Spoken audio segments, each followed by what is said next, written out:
Paul. Paul Walde is one of Canada's leading artists. He's an artist who, in fact, is known around the world for his sound and video works and his performance pieces in the landscape and nature. His work has appeared in major exhibitions on both sides of the Atlantic. Now, much of your work is sort of thrilling and uplifting, but a lot of it has been shaped by your own concerns about the climate crisis, the ongoing crisis of climate change. And today, Paul is going to talk about some of his works that engage with this particular theme. So without further ado, let me introduce you to Paul Walde. Thank you very much, James, and thank you for accommodating my audiovisual needs, and thanks to Charles and James for the invite, and Betty for hosting, obviously, and Karun for getting us all together. And so I'm going to be talking about my own work. I am an art practitioner. I am a professor at the University of Victoria, but my teaching comes through research-engaged practice. So what I'm learning in the studio feeds back into my classes, and what I'm experiencing in the world feeds into the work. So there's a bit of biography naturally kind of woven into the presentation. The first work I'm going to show, this is a proposal, and in the early 2000s, and coincidentally, coincides with the 9/11. So relating back to Louis, and I actually met Louis around that time. We were on the Ontario Arts Council jury together, and got to see proposals by artists from all over Ontario. It was exhausting, right? There was like over 500 applicants, and we had a pittance of money to hand out, but I was really inspired by a lot of artists who were working in kind of the proposal mode. John Marriott came to mind as someone who I was really impressed with through that process. And at the time we had our first child, and so Zoe was born 2 months after 9/11. So we were very concerned about the state of the world. This idea of working with proposals, when I couldn't spend as much time in the studio with a young child, it was a way for me to work at home and kind of leapfrog ideas forward a little bit faster than I could if I had to make every single idea and realize it. So this is a piece called Permafrost, and in the year 2002, I was invited up to Dawson City to help start a curriculum, write a curriculum for the program that is now the School of Fine Arts up there. So we wrote the curriculum before the school existed, not knowing who was going to teach it, trying to have some Indigenous perspective and relationship to the land. So land-based practice was something that I've been working on when I was in Elliott Lake. So I taught in Elliott Lake, which also Louis talked about, just north of Serpent River, and worked with many members of Serpent River First Nation in Elliott Lake, and in a former uranium mining town. So while I was up in the Yukon, I became aware of melting permafrost, and this really startled me because this is something that wasn't really in the news a whole lot at the time, was that this permafrost is melting, and at the time, all I knew was that it was disrupting the infrastructure of the city. Buildings were kind of melting, or not buildings, but the foundation that the buildings were on. Public utilities were having problems.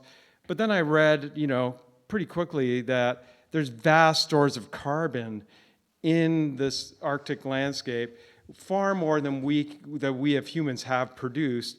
There's also methane gas, which is more insulating than CO2, and nitrous oxide, which is even much more insulating than those other two gases. And there's billions and billions of tons. And it's also stored at the bottom of the ocean. So this really startled me. And I thought, when people talk about the climate crisis and a tipping point, they're talking about runaway climate change where we can't put that genie back in the bottle. So I thought, well, how as an artist can I deal with this? And I came up with this idea called permafrost. And the idea was to ship a large cross-section of permafrost to the south and have it contained in this solar-powered climate-controlled vitrine. And so that people could see, hey, there's this stuff up there, and we're impacting it. And also, as a way to preserve. Thinking about museums, what do museums preserve? They preserve different kinds of artifacts, but they can also preserve things. And in a way, this is kind of like an artifact slash piece of the environment. And of course, this thing, I ended up talking to engineers, and it cost hundreds of thousands of dollars to produce, and it never happened. So then I started just like, okay, what can I do with this? And one of the things I do as an artist quite often is the counterpoint. I'll flip on an idea and try to do something that's perhaps even more ridiculous, but maybe more easy to do. So I started looking at home cooling units, so like coolers, and making drawings for that. And that eventually led to this, which is I call the permafrost turbo version, which is using ice cream display containers and cutting the permafrost into 3 stacks and stacking it up, so you have this kind of fragmented landscape. And that was doable for a short term. Not solar powered, however. So that would be the next phase of it, was to make it solar powered. But the idea of preserving aspects of artifacts that might be disappearing with climate change. So preserving a snowball. This is something I grew up with. It's the toy that children can make, and every time it snows in Victoria, everyone gets really excited because it doesn't snow that often, and everyone makes snowballs. And then a snow bank. So this is London, Ontario snowbank that I had a show at Museum London, and I went right outside the back door, and we shoveled the snowbank into the, and I became, one of the problems with this raised a problem with, when you take snow or ice into one of these environments, sublimation happens, which is, it turns immediately from a solid to a gas. And so I had to come up with a way of preserving this, and was able to devise a combination of oil and rubbing alcohol, actually, to make it viscous to spray onto it. So that's how that's able to be preserved. But then I decided to have one where the snow just went crazy. And I was really inspired by Hans Haka's condensation cube. And so this is sublimation cube, where the snow is just free to sublimate in this environment. So it's constantly creating snow inside this thing and then falling back down onto itself. So those are my early kind of concerns with climate change. And during this period, I was also got to be the artist in residence at the Biotron, which was the University of Western Ontario's Center for Experimental Climate Change Research, and got to talk to some scientists, which didn't really make me feel a whole lot easier about the climate crisis, though there was some debate about it. So this is really my next kind of climate change piece, and this is right when I moved to British Columbia, and I actually got the invitation shortly before that.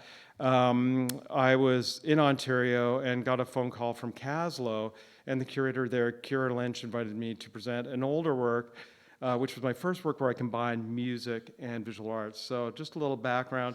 As a child, I studied piano.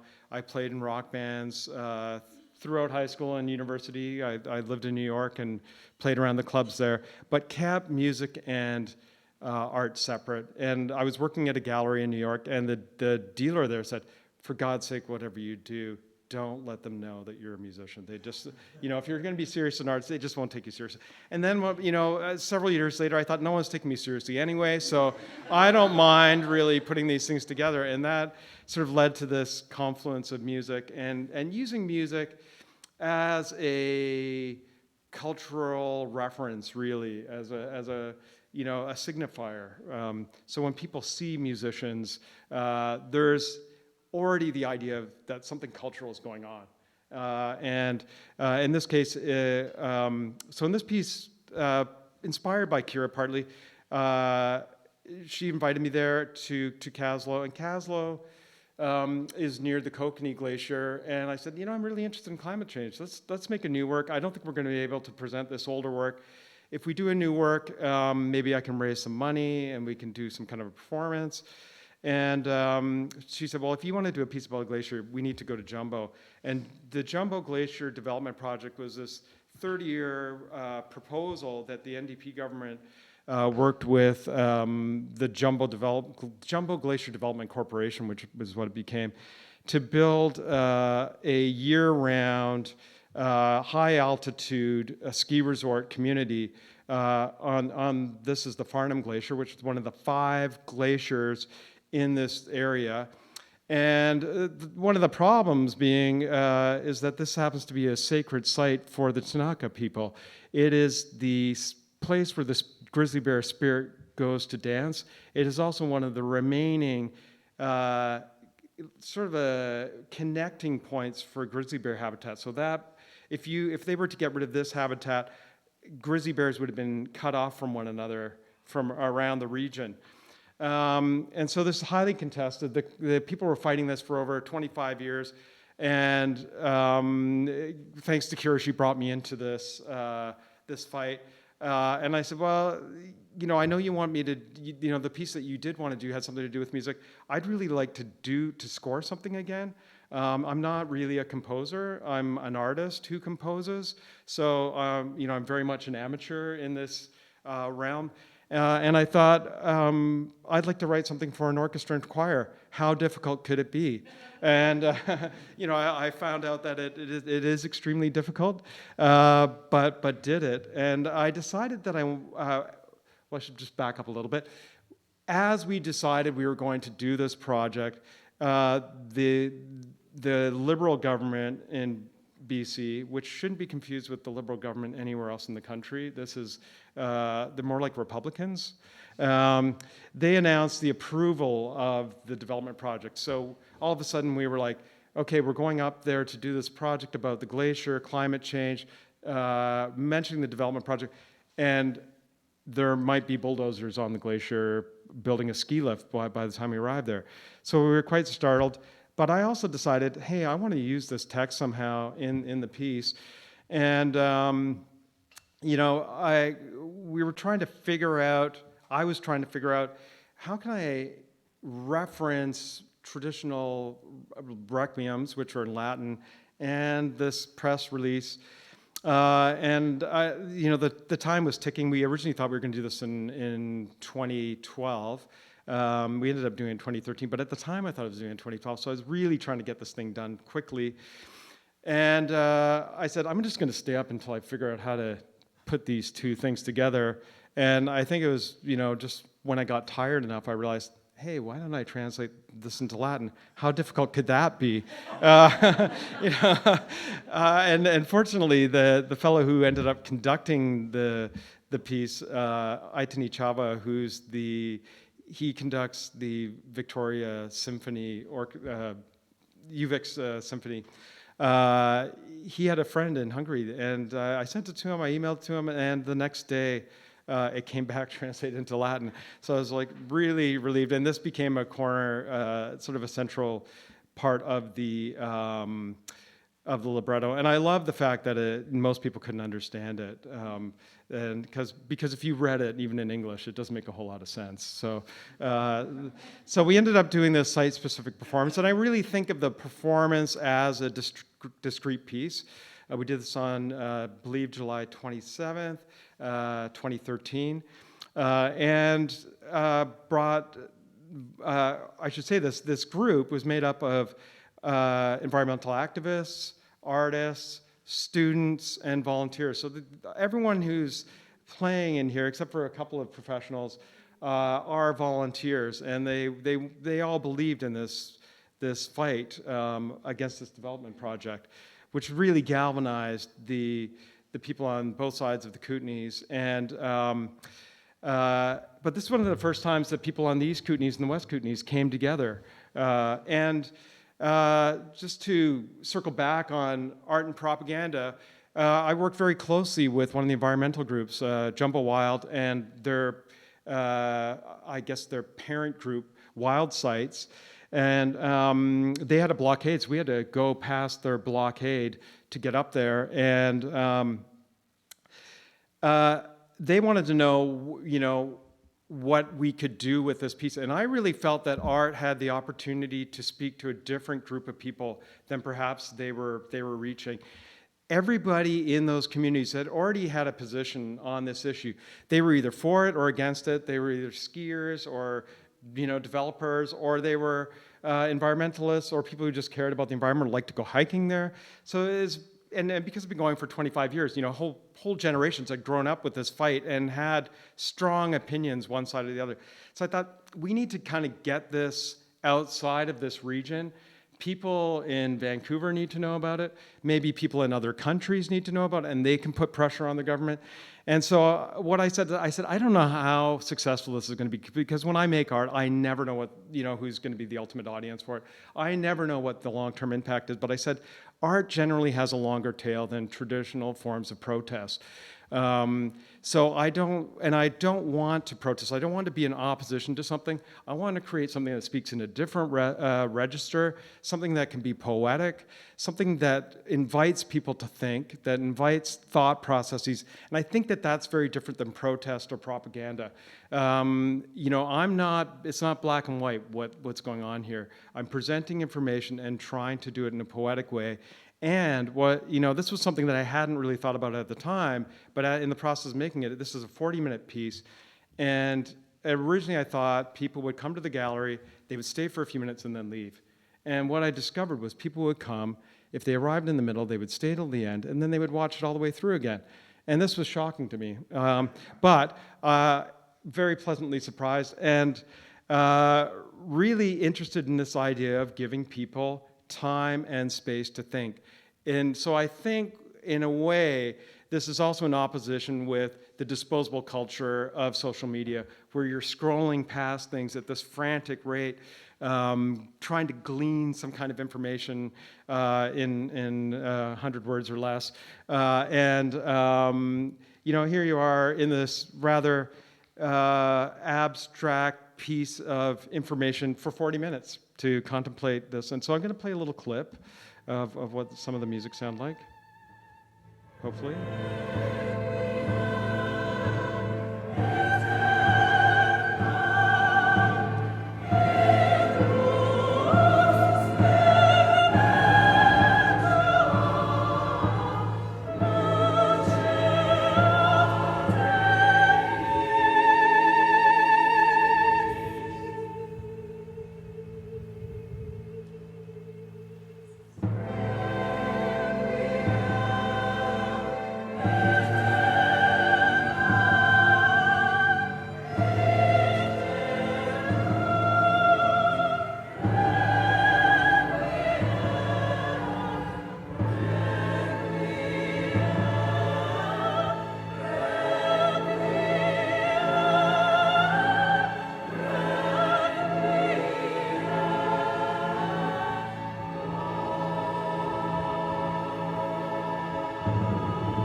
Yeah, that shadow actually happened. That wasn't a post-production. It actually came over the glacier. It was very dramatic.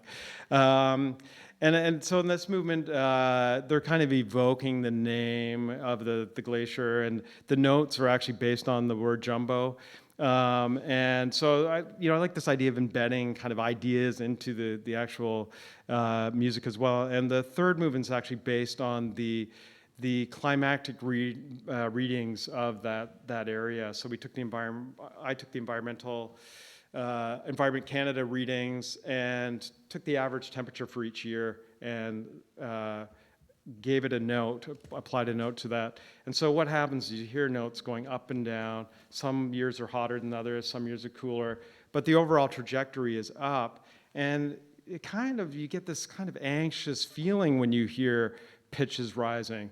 So these are all things that I've discovered through the process of writing, which I think if I would have hired someone to do the music, I wouldn't have had that experience. And also really inspired by the emotional response that the music elicited from audiences, which wasn't something that I'd predicted.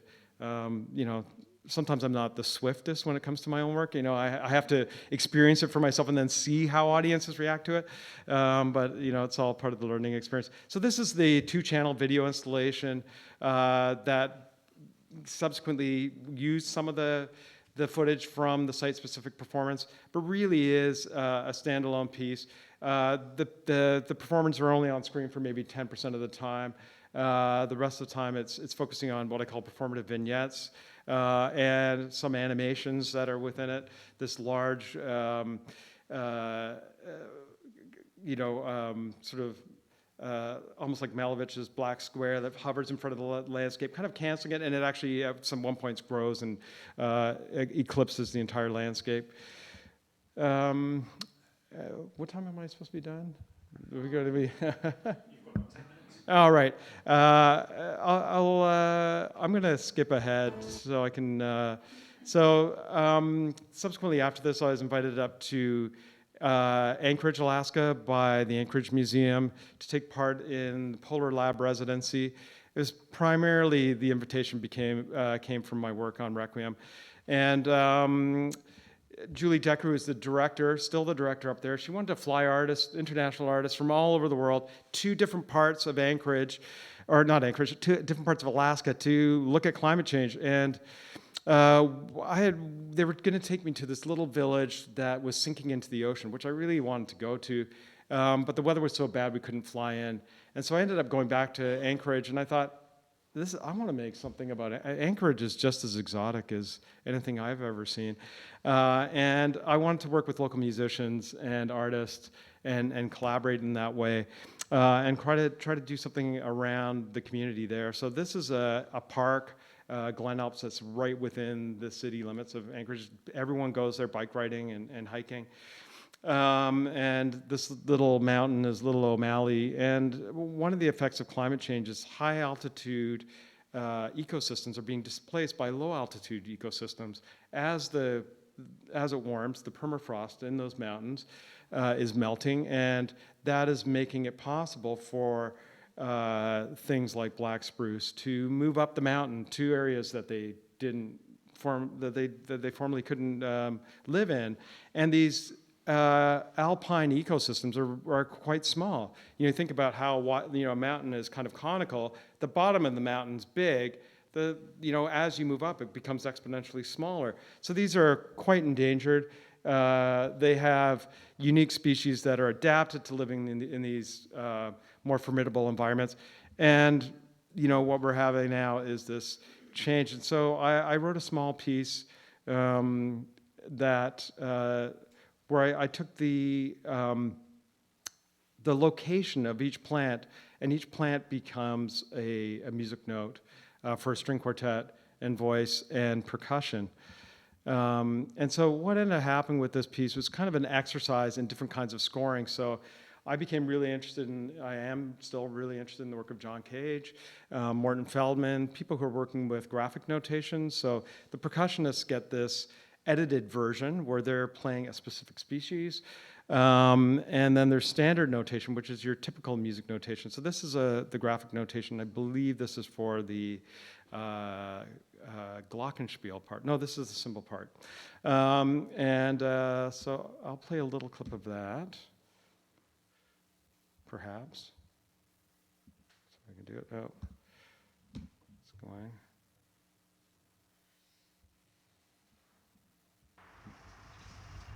I don't know if it's going to let me fast forward. I would fast forward this if I could. No, it's not going to let me. Anyway, all these are on my website. I think I'm just, for the sake of time, I'm going to continue on. But this is what the piece looks like as a 3-channel video installation at the Anchorage Museum. And there's also a single-channel version. So I wanted this to be more accessible. And you can see here in this image, I've erased all of the vegetation on the landscape, because I think if this continues the way it's going, that is what's going to happen. There's not going to be anything left. And this is just another example of a different kind of scoring. This is called text-based scoring, or instructional scoring.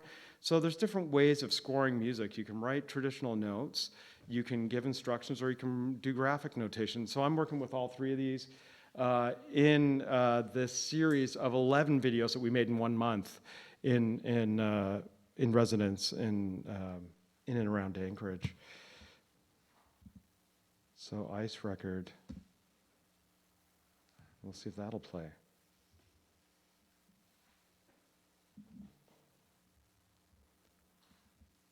And And this one's less musical, I would say. It's more sound oriented. And I do a lot of sound-based work too, which is, it parallel to music, but definitely not the same thing. It's a different way of hearing and thinking, I think.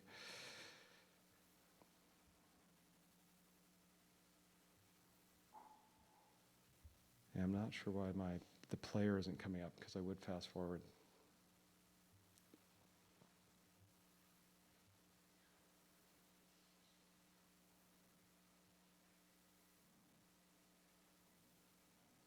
There is sound, I promise. It's coming. Oh, there it is.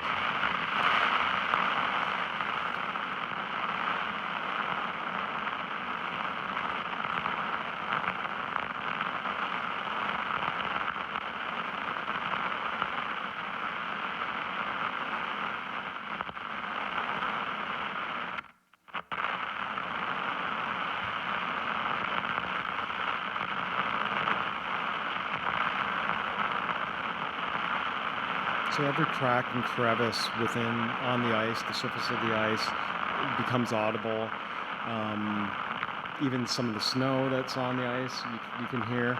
And it's creating this large stylus, and I'm kind of like a human record player playing this thing, this moment in time. And it's ephemeral, right? The ice is not going to be there. It melts every summer. But this is a Matanuska Glacier just north of Anchorage.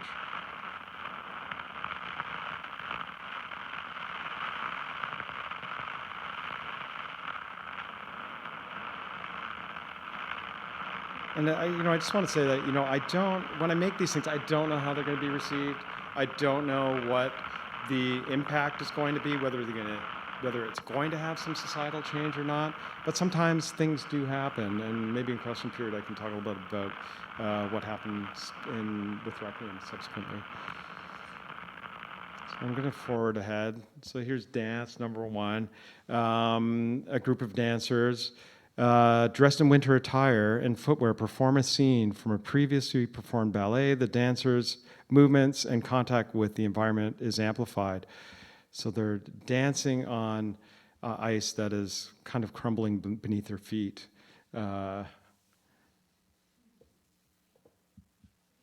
I'm actually going to because we're running out of time, I'm going to jump forward all the way to the end. This is a really cool piece. You can check this out on my website. And that. I just want to talk briefly about this group that I'm part of now. It's called the Tree of Life Research Group, and my colleague Kelly Richardson, who is invited to come up here but unfortunately couldn't join me, she's also a member of this. And we were invited by Randy Cook, who is a hereditary chief of Mont Tequila people, which is a nation currently situated in Alert Bay, but their ancestral homeland is in Vancouver Island and in the Broughton Archipelago, which reaches out into the mainland.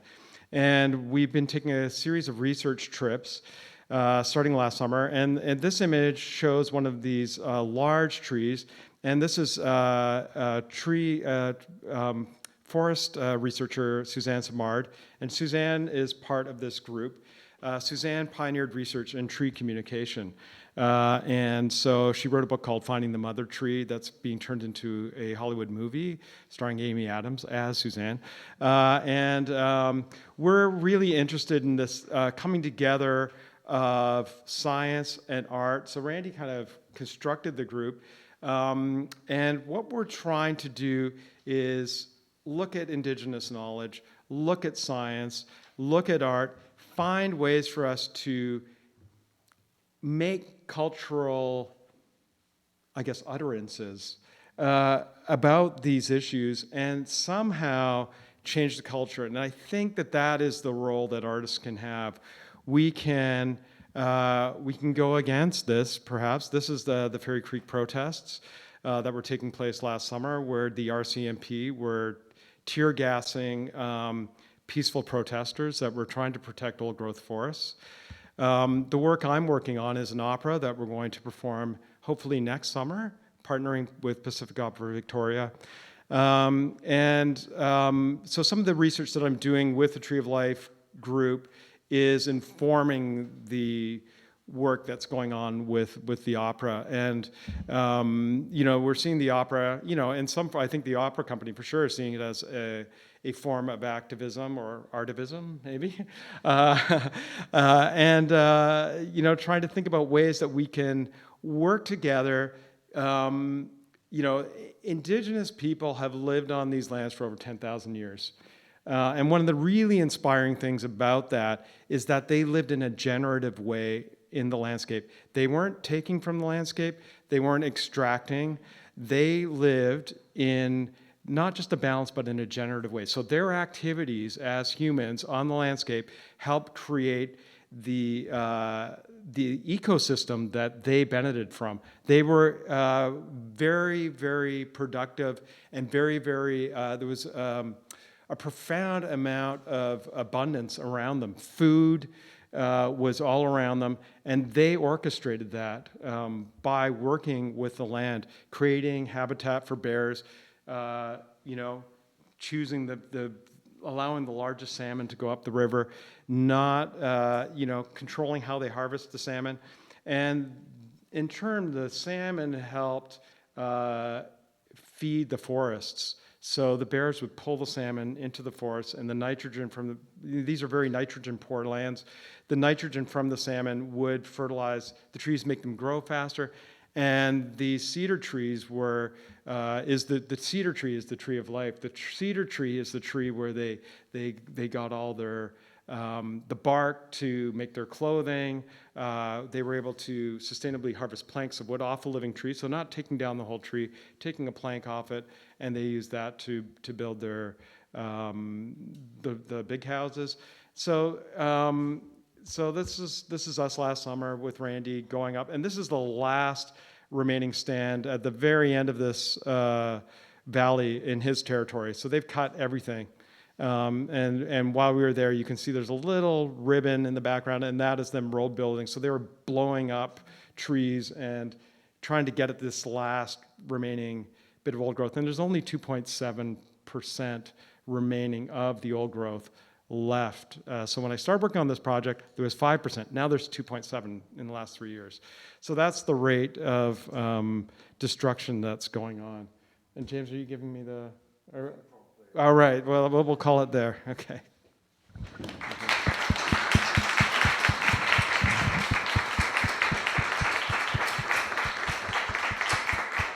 Well, thank you, Paul, so much. I wish we had much more time for you to talk about your work, but hopefully the questions will enable you to cover a bit more content. We've already got 4 hands up. Right, let's go for Charo first, seeing as Charo is one of the people who really wanted you to come here today, and we're so happy that she was able to suggest you. So Charo first, and then we've got Alan, Vid, and Ambreen. I just wanted to ask more about your opera company and what this project might become for you. Yeah, well, it's still in the works. I'm actually meeting with the symphony on Friday morning to see if we can rope them into it. And, I'm trying to pull together a coalition of community arts organizations to come together around this issue in some way. So whoever can do it, if they can help, then I don't have to hire the musicians, it would be great. But yeah, so there's an interest, and I think that the board members of some of these organizations are kind of pushing them to change and to adapt, to try to find ways to reach new audiences and perhaps make opera more orchestral music more relevant to new audiences. So I think that's where they're coming from.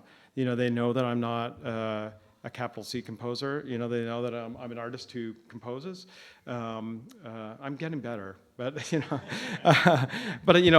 think I'll always be have that amateur's brain, and I don't mean that. I think there are good. I think amateurs do things because they like them, and there are amateurs who are really good at things. You think of.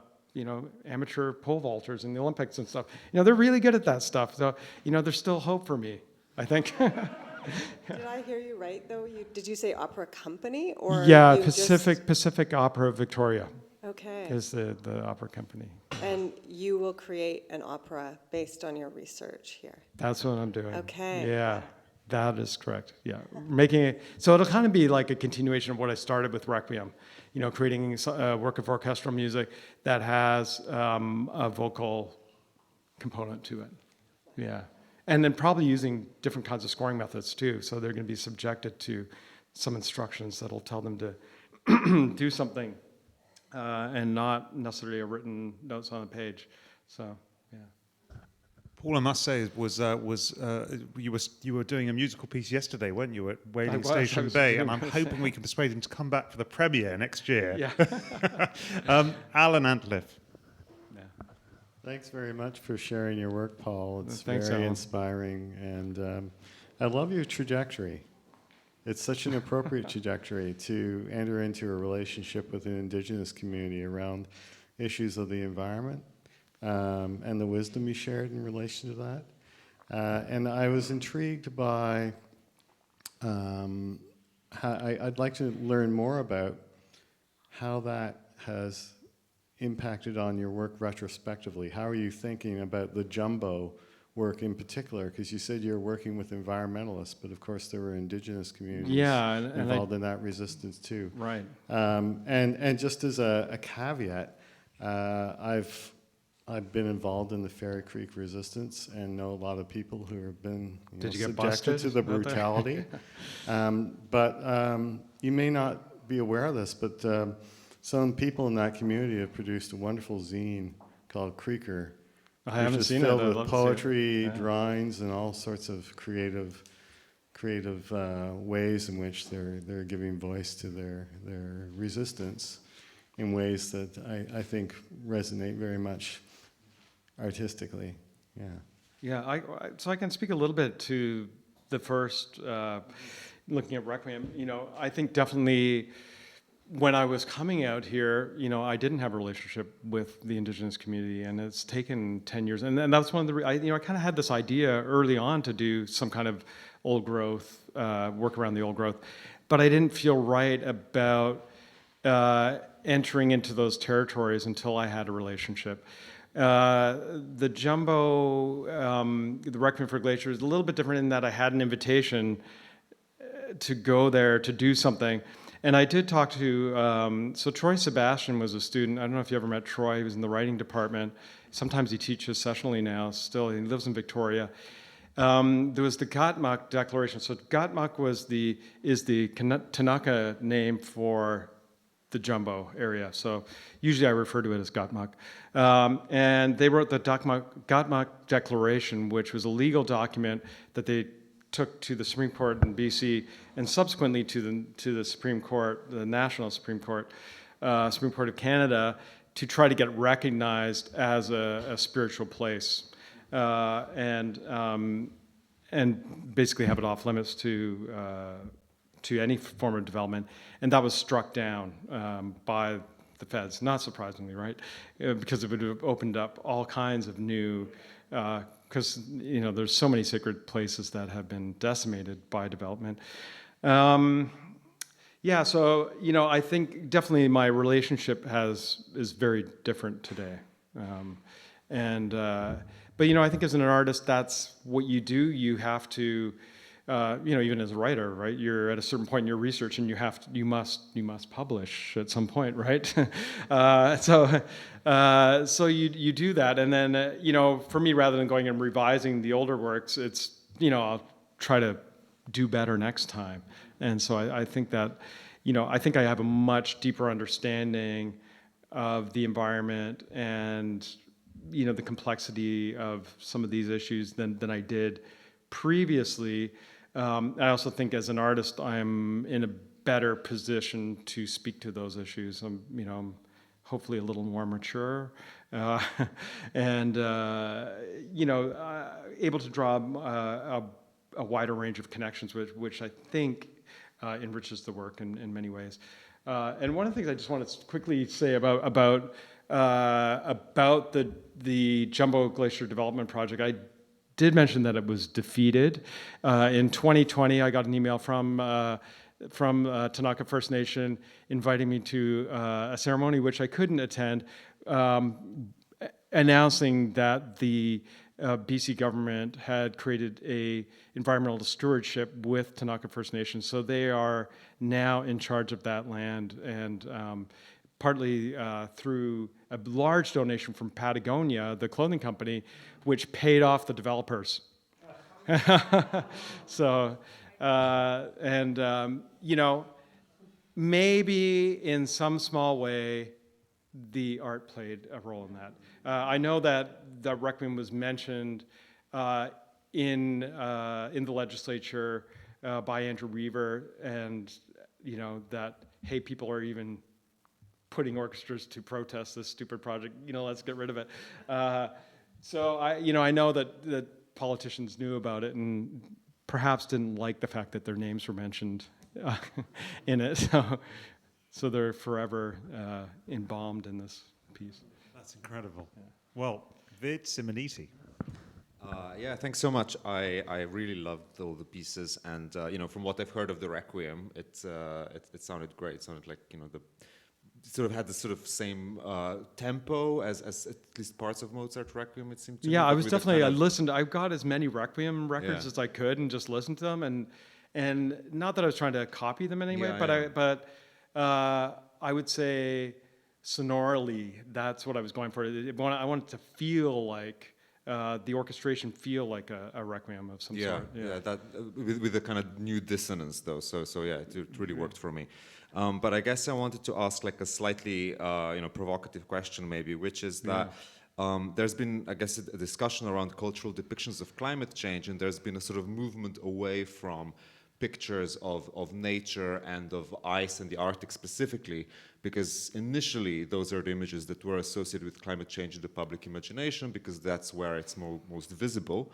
But it's kind of questionable as to whether that's the part of the cultural imaginary that we should be targeting, because people don't necessarily translate, melting ice or natural devastation into thoughts about consumption and production. There's like a kind of an imaginative leap from, oh, the ice is melting, to, oh, this flight I'm taking is probably a really bad idea, or this beef I'm eating is probably a really bad idea, or this clothes, So I was just wondering if you've reflected on that question. Well, I mean, I think that's important as well. I also think, hey, climate change is happening 3 times faster there than anywhere else in the world. So, it's the canary in the coal mine, but it's also the site of the tipping point. That's where the carbon stores are. So, I think there's a relevance in, maybe not, I don't know how everyone else is using those imagery, but for me, it's like this, climate bomb that's sitting there, just waiting to go off, and we've lit the fuse. And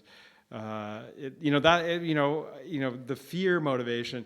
If the one thing that I'm absolutely terrified of is the climate bomb, the carbon bomb that's up there, the methane gas that's trapped up there.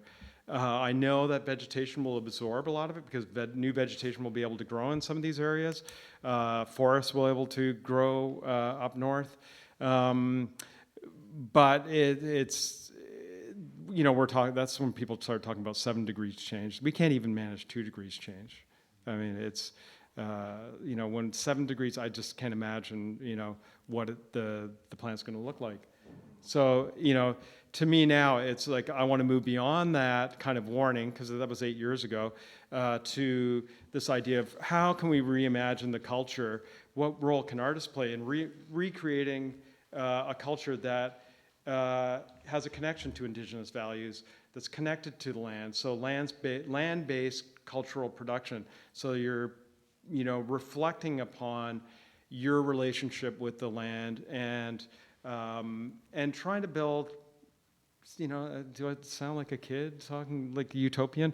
No, but it's really. I think it's a vital thing, and I don't know what else to do, because the alternative is really too terrifying for me. So I feel like I have to do something, and I feel like as an artist, the obligation part. That's where I feel the obligation is to participate in the restructuring of culture in a way to make something that maybe it's not going to, I'm not going to be the guy that does it. Maybe, it's people that, several generations from now that comes to this place that we need to arrive at.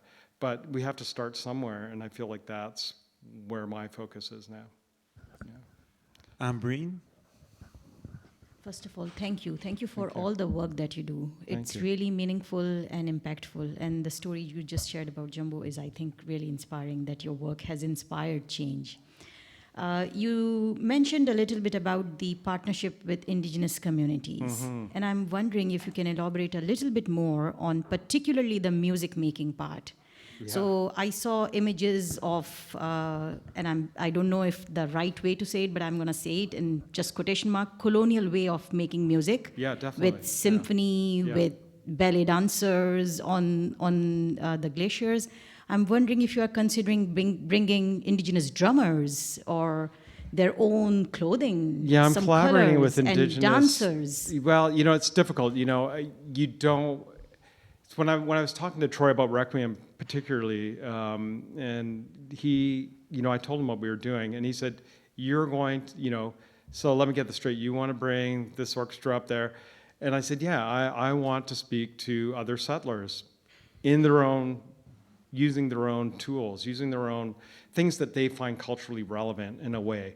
And he thought that was very appropriate and didn't feel that within that context that an indigenous art would be appropriate under the umbrella of my project. And I kind of agree with that. I feel like, in a way, I'm working with the tools of the culture that I've inherited as an artist. And as an artist, you can either ignore that or you can go with it. So, for me, art history is a tool. So there's art historical references in Requiem as well. Caspar David Friedrich, romantic paintings. And so I use these things in the work, and certainly very much aware of the history of orchestra, and even the way orchestras are organized. It's kind of militaristic. You've got the conductor who's the commander of the army, and then there's the section leaders that are generals, and this is something that John Cage talked about. Wanting to bring choice into it. So graphic notation and instructional notation is a way to disrupt that hierarchy and give choice to the musicians, which they don't always appreciate, by the way. But that was the altruistic intention of some of those composers that started working in that way. But yes, this one is much more dialogue, because I now have friends and colleagues from these First Nations. So it's a much more natural process than me kind of cold calling a First Nation saying, "Hey, I'm doing this thing. Do you want to be part of it, or do you want to talk about my art?" It's much more we're artists talking to one another about each other's work, really. So it's a dialogue, which is, I think, it's a much more natural fit for me. Yeah, I would be still interested in looking the dialogue between the instruments as well. Yeah. The drumming, for example, it's healing, it's medicine for indigenous people. That's right. And can we bring those in for the settlers to learn from it? Yeah, So well, I therefore, think that's ultimately where we're going, right? Is this new culture that has indigenous values hard baked into it from the get-go, and not something sprinkled on top to make us feel better about ourselves, to assuage settler guilt, that it's, we've actually transformed ourselves in the way we think and the way we are, so. No, you have tendency to go out of your comfort zone, and therefore I'm mentioning it. So I know. Yeah.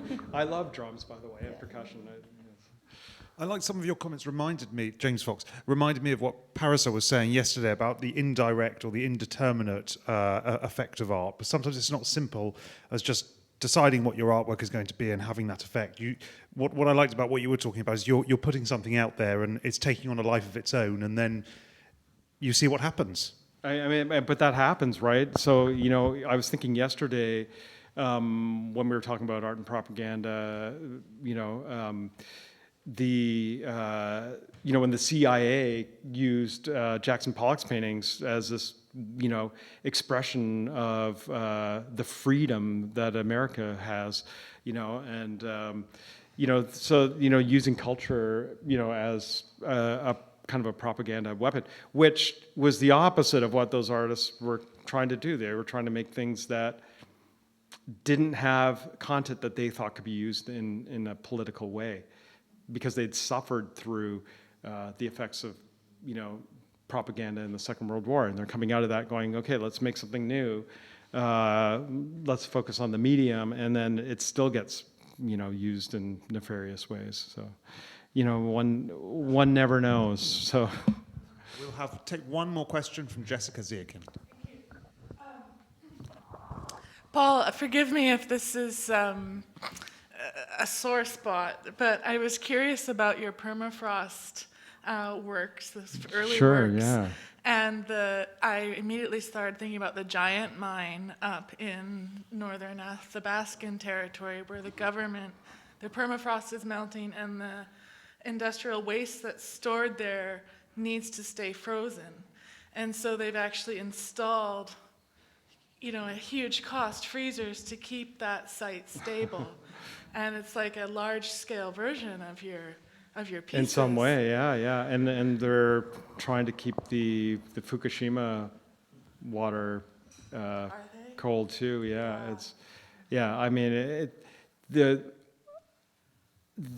problem with it's hard for me to think about permafrost without getting really anxious. You know, there's so much up there. Like even the seed bank got flooded, right?